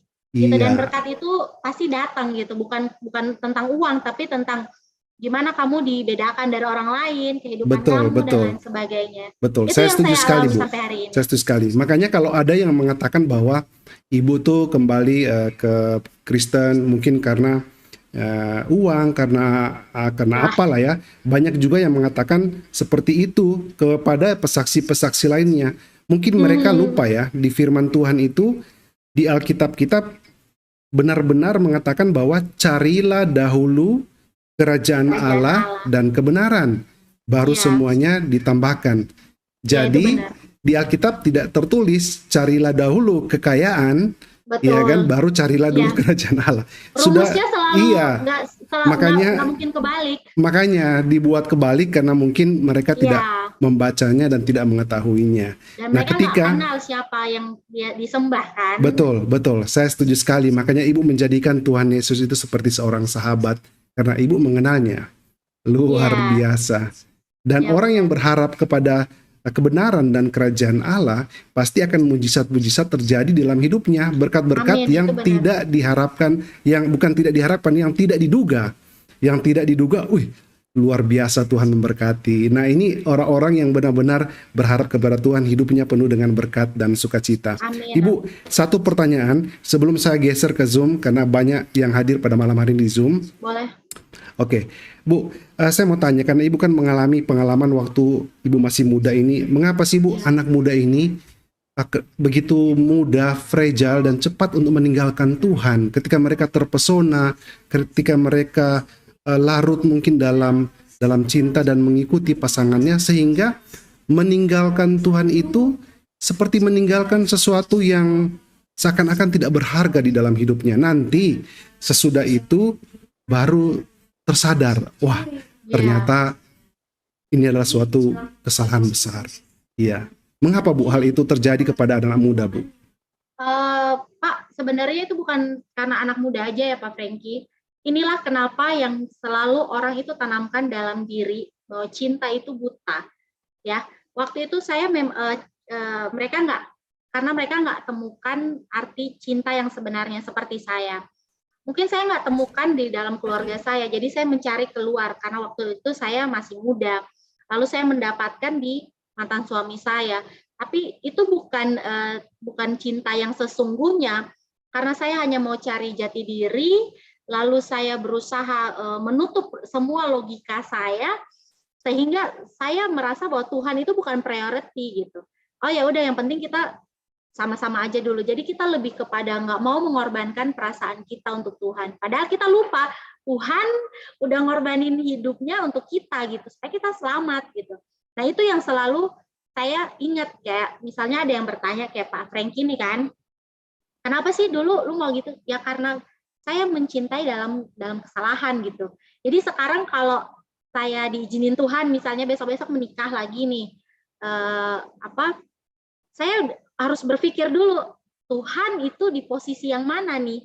Nah, jangan, karena banyak orang yang merasakan bahwa cinta itu sesuatu yang harus didahulukan, sehingga dia lupa bahwa ada cinta yang sebenarnya yang mencintai dia lebih dari yang orang ini. Kayak gitu. Itu menurut saya ya, Pak ya. Iya, luar biasa. I see. Jadi sebenarnya, Bu, ini juga jadi pembelajaran bagi semua yang menonton ya. Iya. Artinya jangan sampai anak kita juga kehilangan kasih sayang. Benar. Akhirnya mencari di tempat yang lain. Betul. Masih puji Tuhan kalau dapatnya di tempat yang benar, Bu ya. Iya. Iya, itu mungkin pesannya yang juga kepada orang-orang tua, ataupun kalau anak-anak muda sekarang ini yang mendengarnya, kalaupun ingin mencari kasih yang sejati, kasih yang sebenarnya, pergilah ke firman Tuhan. Carilah Tuhan Yesus ya. Baca Alkitab gitu, Bu ya. Benar sekali. Luar biasa. Baik, Ibu. Kesaksian yang sungguh luar biasa. Sekarang saya akan bergeser ke teman-teman di Zoom. Barangkali ada yang ingin bertanya, ingin share, dan ingin menopang dalam kesaksian Ibu. Boleh, baik, silakan teman-teman di Zoom, siapa yang mau memberikan support atau share, silakan hidupkan mic dan kameranya kalau bisa ya.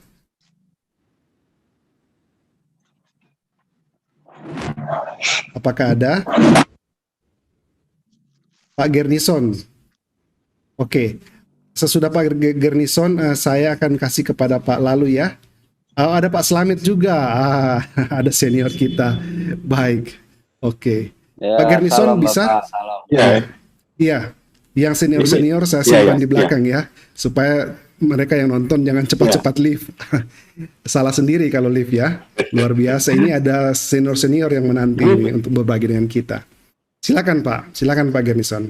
Ini maksudnya Pak Slamet yang ada di YouTube Pak Yusuf ini Pak? Saya bertanya tadi ke beliau. Ya. Iya, Slamet tadi yang bisa di YouTube. Betul, Pak. Iya, betul.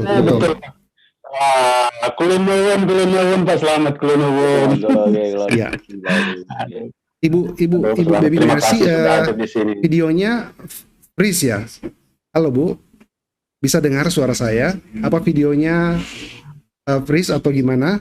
Sebentar ya, sahabat-sahabat mereka, kita menunggu bisa tersambung kembali dengan Bu Baby ya. Sebentar. Gangguan Pak rupanya. Apa kabar hari ini Pak Gernison? Oke, Ibu sudah terhubung kembali dengan kita. Bentar ya, Iya. saya spotlight dulu kameranya. Iya. Bentar ya. Bisa Pak, bisa langsung bertanya Pak. Sambil saya setting Pak ini, Bapak bisa langsung bertanya supaya lebih hemat waktu Pak. Silakan Pak. Nggak usah. Salam Ibu Baby. Ibu, mic-nya sebentar. Mungkin Halo, Bu. mic-nya dihidupkan Bu, mic-nya. Iya. Shalom Pak, shalom. Iya, iya. Terima kasih Ibu ya untuk kesaksiannya yang luar biasa sekali. Saya rasa kesaksian Ibu ini untuk pembelajaran bagi adik-adik kaum muda lah ya. Iya. Supaya sebelum melangkah harus bertanya Tuhan dulu. Harus berdoa dulu lah ya. Sudah Ibu sudah memberikan pelajaran yang real untuk anak-anak muda. Terima kasih Ibu buat pelajarannya. Semoga saja ada anak-anak muda yang menonton, yang menyaksikan agar itu dapat menjadi bahan pertimbangan ke depannya bagi mereka semua. Amin. Iya. Dan juga kesaksian Ibu itu seperti tertulis di Alkitab, itu seperti seorang anak yang hilang itu, kemudian bapaknya merindukan dia, dipanggil-panggil pulang, bahkan dia sempat ikut makan di tempat makanan ternak babi lah Bu ya, seperti itu di Alkitab. Benar tetapi sekali, tetapi ayahnya panggil dia pulang dan memasangkan cincin yang sangat mewah, baju yang sangat mewah, dan membuat pesta. Itu yang Tuhan lakukan kepada Ibu Baby. Halo? Iya Pak. Oke, itu ya. Terima kasih Ibu ya untuk kesaksian yang luar biasa. Di link ini ada banyak teman-teman dan juga ada senior kita Bapak siapa ini Bapak? Slamet Riyadi. Iya. Iya. Ada Pak Lalu Bapak juga. Ini. Tokoh, iya ada Pak Lalu. Pakai belangkon biasanya Pak Slamet ini. Ya, terima kasih Bu Bibi. Terima kasih ya Tuhan berkati. Ya, baik, terima kasih sama-sama Pak Grison. Selamat malam, shalom. Shalom, iya. Baik, kepada Pak Lalu silakan Pak. Apakah Pak Lalu mau berbagi Pak? Ya, shalom Bapak. Sorry, shalom. Saya lagi di kampung. Silakan Pak. Ya, sinyal kurang bagus ini, nanti takutnya macet ini. Suara saya jelas ya? Jelas Pak. Setiap kali Bapak gabung kan suaranya jelas. Luar biasa ini. Luar biasa. Sudah diurapi oleh Roh Kudus. Pasti luar biasa. Dahsyat. Semua kita diurapi kalau kita melekat dengan Tuhan. Amin. Ya, Pak Franky, terima kasih banyak. Saya lagi di dekat kuburan ini karena rumah saya di dekat kuburan kalau di kampung. Oke. Pantesan agak biasanya itulah susah kondisinya kita kalau di kampung itu sinyal kurang bagus, tapi rindu untuk bisa saling menguatkan. Kalau di kota, karena kita di komplek tidak enak kalau harus di jalan, makanya jadi anak jalanan ini. Ya, luar biasa sekali. Saya tadi hanya setengah mendengar karena saya ikut Zoom bersama dengan orang tua rohani saya, Bapak Pendeta Roni Daud Simeon. Ya, tapi di penghujung tadi sangat bagus sekali statementnya ya, bahwa generasi muda ini harus betul-betul mengalami perjumpaan dengan kasih Kristus. Ya, apalagi dengan kondisi hari-hari sekarang ini memang ya anak-anak muda itu lagi apa istilahnya nih Pak Franky ya, lagi dikasih daya tarik untuk dikasih terpesona dengan dunia gitu ya. Iya. Tapi betul apa yang disampaikan tadi itu memang kita harus betul-betul mengalami perjumpaan dengan kasih Kristus. Seperti di dalam doa Rasul Paulus itu ya. Aku berdoa supaya kamu bersama-sama dengan segala orang kudus dapat memahami betapa lebarnya, betapa tingginya, betapa dalamnya kasih Kristus. Itu penting buat kita. Ya, kalau generasi muda tidak betul-betul mengalami perjumpaan dengan Kristus, ya kita akan terpesona dengan dunia. Betul. Dan itu man arabatkum musibah talquhum wajanaha. Itu tidak boleh terjadi. Ya, tapi satu hal ya, seperti yang tadi disampaikan sama orang tua kita tadi, Bapak yang pertama tadi itu, ya memang mohon maaf mungkin kata saya mungkin agak terlalu menjadi anak yang terhilang tapi kembali daripada menjadi anak yang sulung tapi terhilang di rumah sendiri, ya itu bahaya. Iya. Ya, ngerti maksud saya? Benar. Kebanyakan sekarang ini kita anak, iya serius. Ya, saya tidak berani menghakimi orang, oh dia Kristen. Oh, banyak yang bilang, Pak Pendeta, itu dulu Kristen, sekarang jadi Muslim. Wah, saya bilang, ya kalau memang dia bisa berubah di situ, ya enggak apa-apa, karena dia yang mempertanggungjawabkan apa yang yang dia lakukan gitu loh. Cuma tugas saya, ya saya mendekati dia, saya mengingatkan dia bahwa di luar Kristus tidak ada keselamatan, hanya di dalam Kristus ada keselamatan. Nah, ketika dia kembali, nah itu luar biasa. Ya makanya firman Tuhan berkata ya, kalau kita membuat orang berdosa kembali kepada jalan Tuhan, ya saya percaya kita pasti akan menikmati anugerah Tuhan yang luar biasa dalam kehidupan kita. Ya, tugas kita saling mengingatkan, tugas kita saling membangun, tugas kita ya yang paling penting sih sebenarnya ya kita harus jadi contoh dan teladan, itu penting Pak Franky. Ya, hari ini generasi muda kita kehilangan figur bapak itu loh. Makanya kita sebagai anak-anak Tuhan, ayo menjadi bapak buat generasi kita. Ya, mungkin kita masih kecil, masih muda, ya masih orang mungkin bilang kita belum dewasa secara usia, tapi ayo kita jadi bapak buat saudara kita yang lain. Ya, saya percaya bahwa ya seperti dari kesaksian hambanya tadi kan, ya saya berani bilang gini lah, ya dia tidak akan pernah bisa menyaksikan kebaikan Tuhan kalau tidak pernah melewati apa yang Tuhan izinkan terjadi dalam hidupnya, gitu loh. Ya saya hanya bisa bilang ini, selamat datang kembali di keluarga besar kita, ya di kerajaan Allah. Ayo, apa yang Anda pernah alami itu seperti Petrus lah. Petrus juga pernah menyangkal Yesus 3 kali, ya. Tapi apa yang Tuhan katakan, ya, apakah engkau mengasihi aku Petrus? Wah, itu sampai 3 kali. Ya, artinya ya sekarang ini mungkin Anda sudah mengalami perjumpaan dengan kasih Kristus yang sesungguhnya. Amin. Ya, Pak, lalu putus kali ya Pak ya. Terkadang signalnya, tapi kita tunggu sebentar. Biasa langsung nyambung lagi. Kita tunggu sebentar ya. Sinyal ya. Halo. Ya. Puji Tuhan. Pak. Sambung Pak. Ya, suara saya hilang ya. Bisa diulang Pak. Bisa diulang pas di bagiannya hilang. Sampai di mana tadi? Sebentar. Sebentar. Saya ya, selamat datang Pak. Selamat datang kembali gitu di keluarga Allah, keluarga kita. Di situ, luar biasa. Iya, selamat datang kembali di keluarga kerajaan Allah. Ya, saya percaya apa yang Anda alami itu akan menjadi kesaksian buat orang lain, ya. Amin. Ya, Petrus pernah menyangkal Yesus 3 kali, tapi apa yang Yesus katakan, apakah engkau mengasihi aku? Wow, gembalakanlah domba-dombaku. Sekarang mungkin Tuhan berkata kepada Anda, saudariku, ya, apakah engkau mengasihi aku? Katakan sama Tuhan, aku mengasihi engkau Tuhan. Ayo saksikan kebaikan Tuhan kepada orang lain. Dan saya percaya Anda akan dibawa dari kemuliaan kepada kemuliaan. Amin. Dari kebenaran kepada kebenaran. Puji Dan saya Tuhan. percaya nama Tuhan pasti dipermuliakan. Ya, tetap semangat. Jangan pernah merasa minder. Ya, Anda pernah menyangkal Yesus. Anda pernah, mohon maaf, mungkin saya berkata Anda pernah menjual Yesus. Ayo, sekarang waktunya all out dengan Tuhan.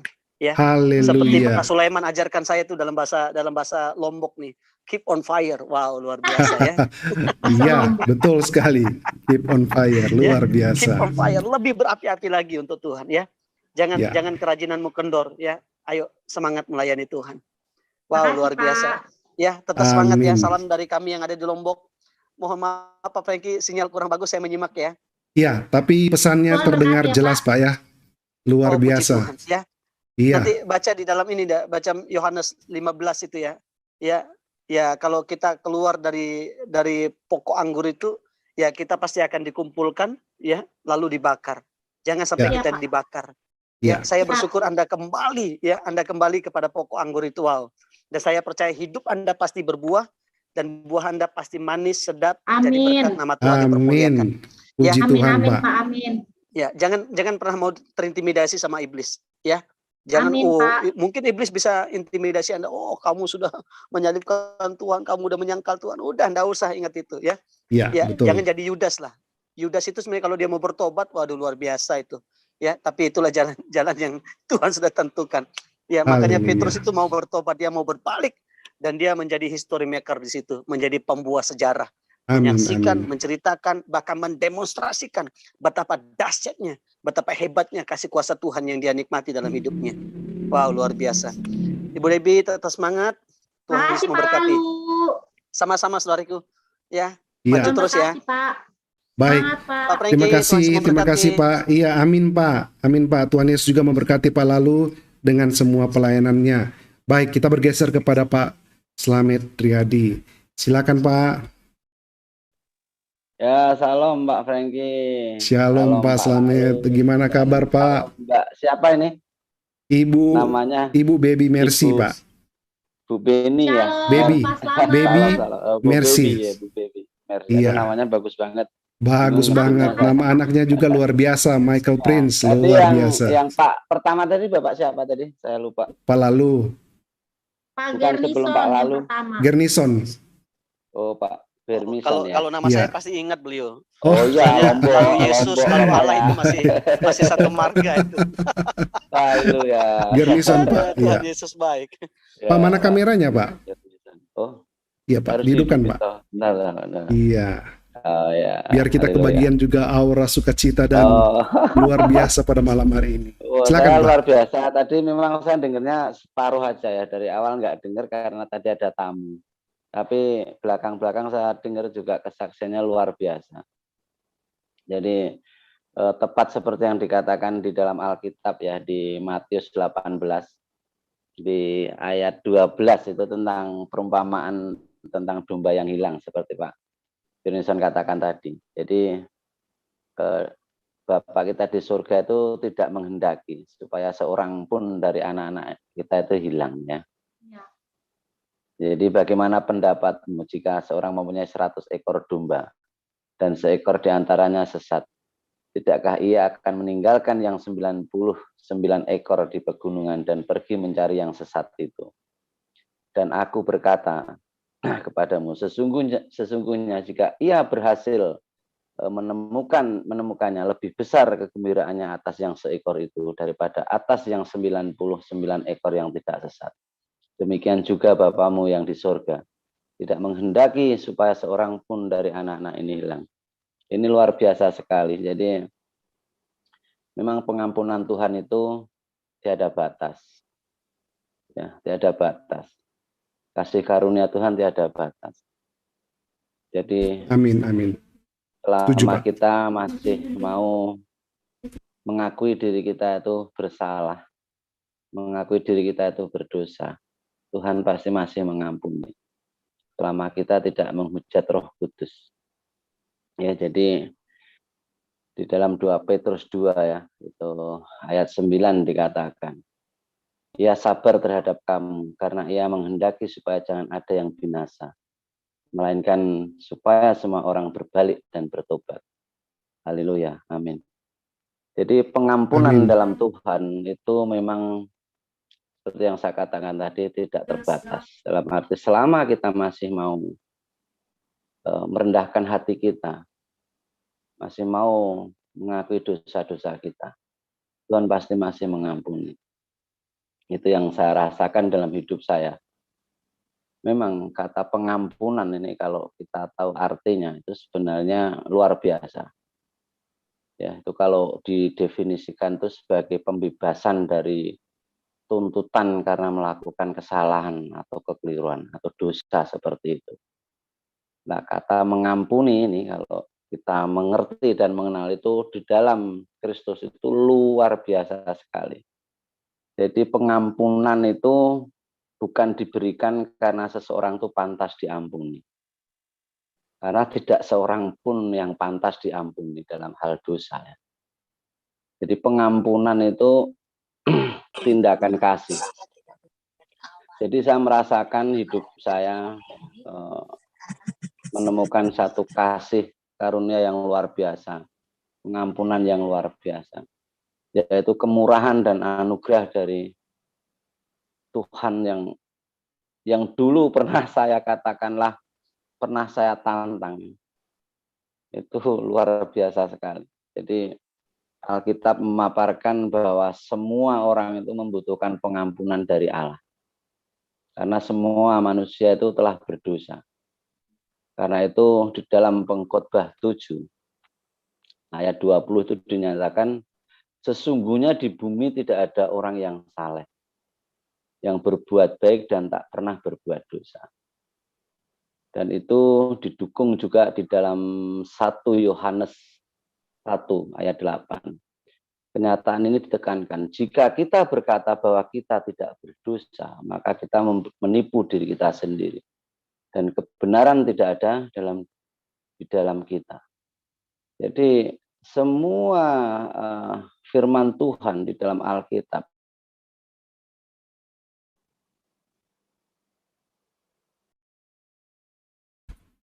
ya, Pak Slamet. Kalau setiap sahabat ya, guru diri saya, itu yang saya rasakan. Silakan Pak Franky. Iya, lanjut Pak, lanjut. Tadi sempat terputus, tapi pas saya menyebut nama Bapak langsung tersambung kembali. Lanjut Pak. Oke. Jadi Alkitab memaparkan bahwa semua orang itu membutuhkan pengampunan dari Allah. Ya, karena semua manusia itu telah berdosa. Karena itu kita kalau baca di dalam kitab Pengkhotbah ya, pasal 7 ayat 20 itu dinyatakan, sesungguhnya di bumi ini tidak ada orang yang saleh. Tidak ada orang yang baik dan tidak ada orang yang tidak berbuat dosa. Intinya seperti itu. Nah, kalau kita baca lagi di 1 Yohanes 1 ayat 8. Jika kita berkata bahwa kita tidak berdosa, maka kita menipu diri kita sendiri dan kebenaran tidak ada di dalam diri kita. Setiap saya meresapi ayat-ayat itu, firman Tuhan itu benar-benar menegur diri saya. Jadi, haleluya. Makanya saya itu orangnya gampang menangis. Kadang-kadang kalau ingat masa lalu saya. Tapi bukan menangis karena apa ya, tapi menangis karena sukacita sebenarnya. Jadi, saya itu orang yang berdosa, yang tidak layak untuk misalnya dapat pengampunan. Namun Tuhan Yesus mau mengampuni saya, mau menerima saya. Itu luar biasa. Kalau saya harus katakanlah mengerjakan amal soleh atau apa, kayak enggak cukup untuk menebus dosa-dosa saya. Jadi semua dosa itu pada dasarnya adalah pemberontakan terhadap Allah. Ya, akibatnya manusia sangat membutuhkan pengampunan dari Allah. Kalau dosa-dosa seseorang tidak diampuni, maka semua dari kita itu akan dihukum dalam kekekalan sebagai konsekuensi atas dosa-dosa kita. Itu mungkin ada di dalam Matius 25:46 ya. Jadi saya sangat terharu melihat kesaksian Ibu tadi ya. Luar biasa, jadi sudah lompat dari pagar kembali lagi masuk ke pagar. Namun firman Tuhan memang mengatakan, jadi tidak ada seorang pun yang akan hilang, artinya yang akan dilepaskan oleh Tuhan. Tuhan pasti cari. Hanya saja kadang-kadang Tuhan itu mengizinkan kita untuk keluar kandang seperti itu, biar tahu kayak apa. Sudah di rumput yang hijau, yang enak, yang empuk, kok ya lompat cari rumput yang kering, ibaratnya kayak gitu. Tapi ya puji Tuhan, akhirnya Tuhan sendiri yang mencari, yang memanggil, sehingga Ibu mengenal kasih karunia Tuhan yang sesungguhnya. Itu jadi kita bersyukur bahwa Allah kita itu Allah yang maha pengasih, maha pemurah, rindu untuk mengampuni dosa-dosa kita. Jadi ya sabar, ya Tuhan itu sabar terhadap kita. Karena Tuhan menghendaki supaya jangan ada yang binasa, melainkan semua orang berbalik dan bertobat untuk datang pada Tuhan Yesus. Itu aja dari saya Pak Franky, terima kasih. Iya, mungkin luar biasa ya. Terima kasih Pak atas sharingnya yang sangat memberkati kita semua ya. Baik, kita bergeser kepada, tadi saya lihat ada yang menghidupkan kamera, kalau tidak salah Ibu Nita ya. Ibu Nita mau berbagi Bu, bisa hidupkan mungkin mic dan kameranya.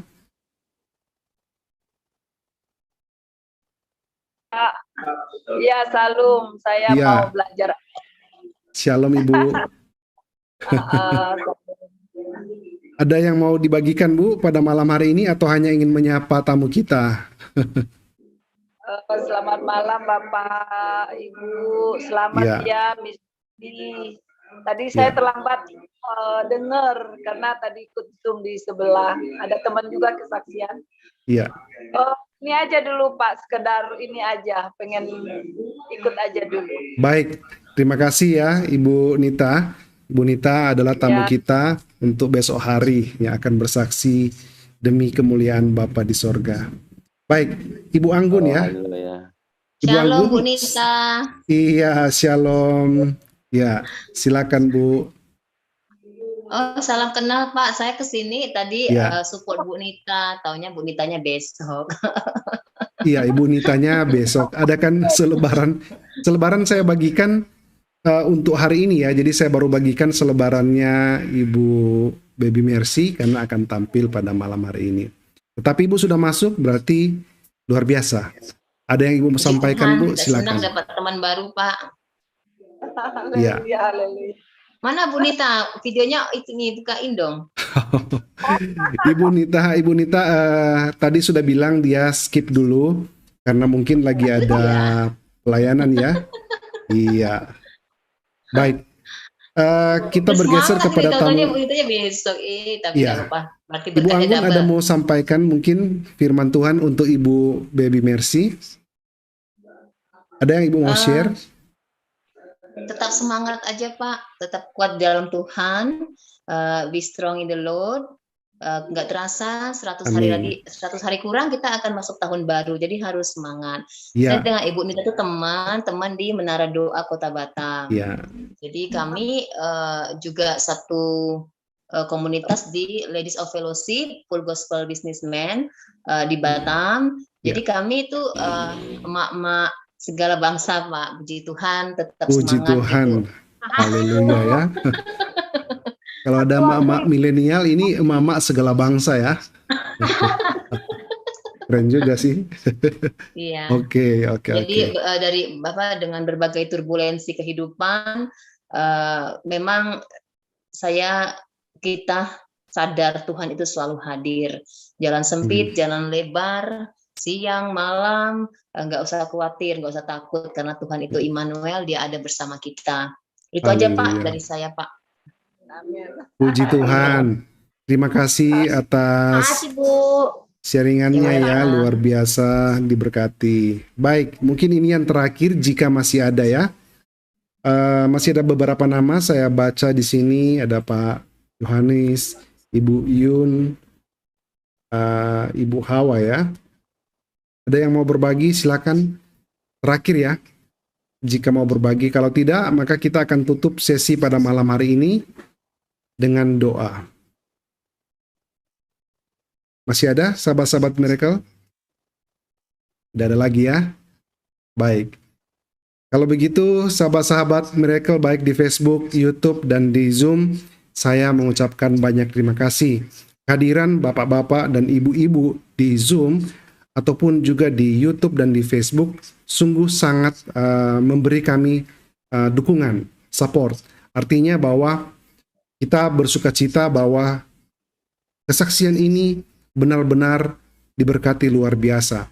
Karena ada telinga-telinga yang senantiasa setia mendengar dan mau membagikan juga video kesaksian ini untuk menjadi bagian dalam menjalankan misi kerajaan sorga. Nah, sahabat-sahabat Miracle, kemarin ada yang bertanya kepada saya, apakah kesaksian ini hanya yang dari Muslim ke Kristen atau biasa disebut dengan murtadin?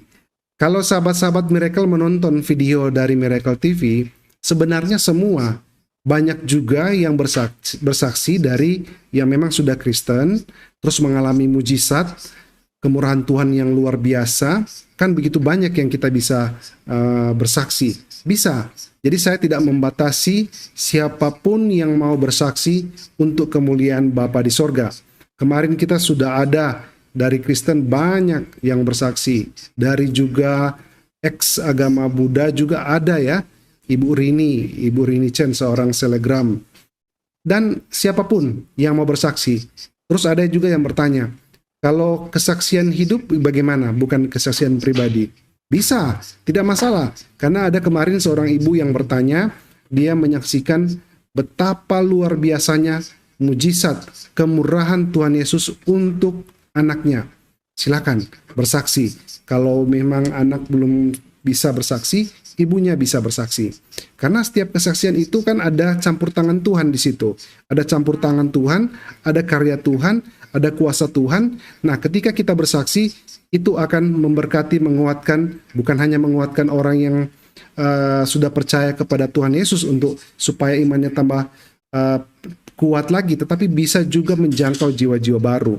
Bahkan orang yang belum percaya pun ketika kita doakan bisa terjadi kesembuhan, mujizat kesembuhan. Puji Tuhan. Nah, di akhir acara ini saya mau mengingatkan kembali lagi bagi sahabat-sahabat yang tersentuh ingin berbagi berkat, ingin menjadi saluran berkat, silakan. Kami sudah meminta nomor rekening saluran berkat dari Ibu Baby Mercy. Kami sudah taruh di bawah video. Teman-teman, siapapun yang ingin berbagi berkat, silakan. Hari ini, besok, sampai kapanpun kami tidak akan menghapus nomor rekeningnya selama videonya masih ada di Miracle TV. Karena itu adalah berkat yang Tuhan siapkan buat pesaksi-pesaksi. Oleh sebab itu, kita harus ambil bagian.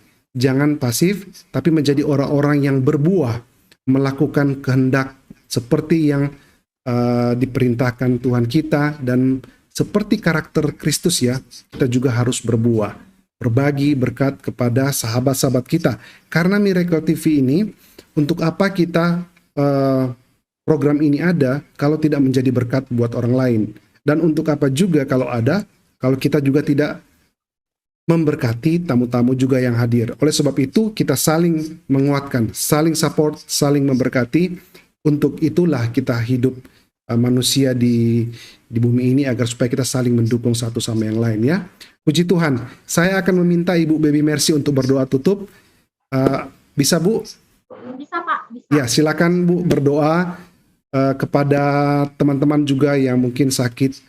Saya titip ya, yang sakit pada malam hari ini, mengalami pergumulan, dan juga doakan kepada anak-anak muda seperti pengalaman Ibu, agar supaya mereka bisa benar-benar mengikuti Tuhan Yesus dengan iman yang teguh. Waktu dan tempat Bu saya serahkan. Oh ya, baik, sebentar Bu. Ya Pak. Mungkin sebelum doa, Ibu ada closing statement, ada pesan yang mau disampaikan kepada teman-teman, bisa dan bisa sambung dengan doa. Silakan Bu. Baik, untuk sahabat Miracle TV yang sedang mendengarkan kesaksian ini dan video ini, saya sebagai yang memberi kesaksian, saya cuma bisa sharing bahwa tidak ada hidup yang layak ketika kita hidup di luar Tuhan. Dan yang paling penting adalah gimana, apapun kesulitan yang sedang kita lewati, seperti apapun beratnya kehidupan yang sedang kita jalani sekarang, yang kita gumuli sekarang, satu-satunya yang bisa nolong kita itu cuma Tuhan Yesus. Tidak ada di luar apapun itu yang bisa menolong kita kalau bukan Tuhan Yesus. Dan itu saya alami sendiri, saya berbagi di sini, bahwa pertolongan saya datang memang benar-benar dari sorga. Nggak pernah saya pergi untuk minta tolong sana-sini, kecuali Tuhan sendiri yang bawa pertolongan itu. Jadi tetap semangat, tetap kuat, tetap setia, tetap tenang di dalam badai. Seperti apapun orang Kristen pasti akan ngalamin yang namanya badai, sehingga kita ketika kita diproses, hati kita tetap murni di hadapan Tuhan. Itu yang paling penting. Dan saya mau ajak kita semua berdoa, kita satu hati. Izinin saya berdoa untuk semua yang sedang menyaksikan, terkhususnya untuk Pak Frankie dan tim. Terima kasih banyak Bapak. Saya berdoa agar Bapak juga diberkati bersama keluarga dan tim yang ada. Terima kasih banyak. Mari kita sama-sama berdoa. Kita berdoa, izinkan saya memimpin. Biarlah segala pujian, hormat, sembah, dan syukur kami panjatkan kehadirat-Mu Tuhan, Allah semesta alam. Engkau Tuhan yang besar, Engkau Tuhan yang hebat, Engkau Tuhan yang dahsyat, Engkau Tuhan yang maha di atas segala maha, Engkau Allah Tritunggal. Dan kami mengucap syukur Bapa pada malam hari ini karena kebaikan dan kebesaran Tuhan. Tuhan mengizinkan hamba secara pribadi untuk memberikan kesaksian dengan apa perbuatan Tuhan. Bagaimana hamba berjalan bersama Tuhan. Dari 10 tahun yang lalu Engkau mengambilku Tuhan dari sampah. Dan Engkau merecycleku Tuhan. Sehingga menjadi berkat di tangan Tuhan. Saya percaya Tuhan, ini bukan untuk kemuliaan diriku Tuhan, tapi ini semua untuk kemuliaan Tuhan. Biarlah apapun itu Tuhan, segala pujian, segala apapun itu penghormatanku kembalikan kepadamu Tuhan. Sebab hanya Engkaulah Tuhan, Engkaulah yang layak dipuji, disembah. Terima kasih banyak Tuhan atas perkenanan Tuhan. Beberapa hari yang lalu Pak Frankie sendiri yang menghubungi hamba sangat-sangat bersyukur. Terima kasih Tuhan.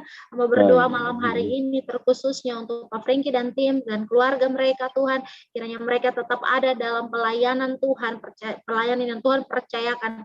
Kehidupan mereka menjadi berkat kesehatan, berkat melimpah rohani dan jasmani Tuhan limpahkan kepada setiap mereka. Kami hamba mengucap syukur dan hamba berdoa agar apapun yang mereka kerjakan selama itu benar-benar berdasarkan firman-Mu Tuhan. Tuhan bela, Tuhan jaga, Tuhan sertai. Dan semua sahabat Miracle TV yang sedang menyaksikan live malam hari ini Tuhan, hamba tidak bisa menjangkau mereka satu persatu, tapi hamba percaya dalam nama Tuhan Yesus, Tuhan Engkau menjangkau mereka satu persatu. Siapapun itu Tuhan, selamatkan mereka, beri mereka keselamatan yang sama seperti Tuhan beri kepada hamba dan anak hamba.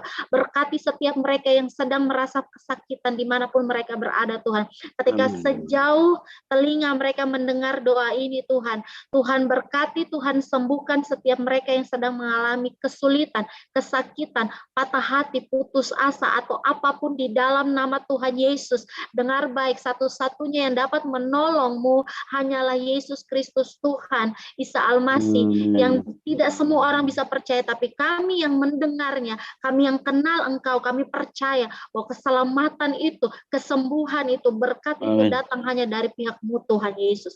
Terima kasih ya Allah Tritunggal, terima kasih. Hamba berdoa untuk kaum muda di Indonesia Tuhan. Di dalam nama Tuhan Yesus Kristus, Engkau mau rangkul setiap orang-orang muda Tuhan. Engkau mau pakai kehidupan mereka Tuhan. Ketika mereka terjerumus, mereka sudah terperosok Tuhan. Tuhan Engkau sanggup ambil mereka dari tubir dosa yang paling dalam seperti hamba Tuhan. Oleh karena itu kesaksian ini Tuhan, biarlah anak-anak muda dengar dan mereka benar-benar memuliakan Tuhan di masa muda mereka Tuhan. Biarlah mereka memuliakan Tuhan dengan kelakuan mereka, dijauhkan mereka dari pergaulan-pergaulan bebas, seks bebas Tuhan, narkoba atau apapun melawan orang tua. Di dalam nama Tuhan Yesus kami tolak, kami percaya anak-anak muda akan menjadi berkat bagi Tuhan dan bagi bangsa ini Tuhan. Dan hamba berdoa untuk Indonesia ini di YouTube Tuhan, hamba berdoa untuk Indonesia, untuk kami semua, untuk pemimpin-pemimpin bangsa kami. Di dalam nama Tuhan Yesus, perpecahan boleh ada di mana-mana, tetapi anak Tuhan akan berdiri di hadirat Tuhan untuk mendoakan bangsa dan negara ini. Di dalam nama Tuhan Yesus, untuk setiap sosial media yang dipakai oleh Miracle TV Tuhan, Tuhan berkati sehingga pelayanan mereka hari demi hari benar-benar untuk kemuliaan Tuhan. Berkati Tuhan, tolong mereka, bahkan setiap orang yang Tuhan pilih untuk bersaksi, Tuhan tolong agar motivasi kami semua benar Tuhan, agar apapun yang kami lakukan, pelayanan kami setiap hari Tuhan, benar-benar untuk mendatangkan kemuliaan bagi nama Tuhan. Ini doa dan permohonan kami Tuhan, doa dan sembahyang kami hanya orang berdosa yang telah diselamatkan oleh Engkau Tuhan Yesus. Terima kasih untuk berkat, untuk keselamatan yang Tuhan beri bagi setiap kami. Di dalam nama Tuhan Yesus kami berdoa kepada Bapa di sorga. Haleluya. Amin. Amin. Puji Tuhan. Luar biasa. Terima kasih Ibu Baby Mercy atas waktu pengorbanannya malam ini, sudah menyediakan waktu untuk bersaksi bagi kita semua. Tuhan Yesus akan memberkati luar biasa di dalam kehidupan Ibu ya. Sahabat-sahabat Miracle, sampai di sini dulu perjumpaan kita pada malam hari ini. Kita akan berjumpa kembali besok hari 15 Oktober di jam yang sama dengan tamu lainnya untuk bersaksi demi kemuliaan Bapa di sorga. Baik, Tuhan Yesus memberkati kita semua. Terima kasih banyak. Shalom. Shalom. Pak Franky. Salam Bu Tuhan Bebi, berkati. Pak Franky, semuanya. Iya, Haleluya. ya sebentar ya, saya sebentar.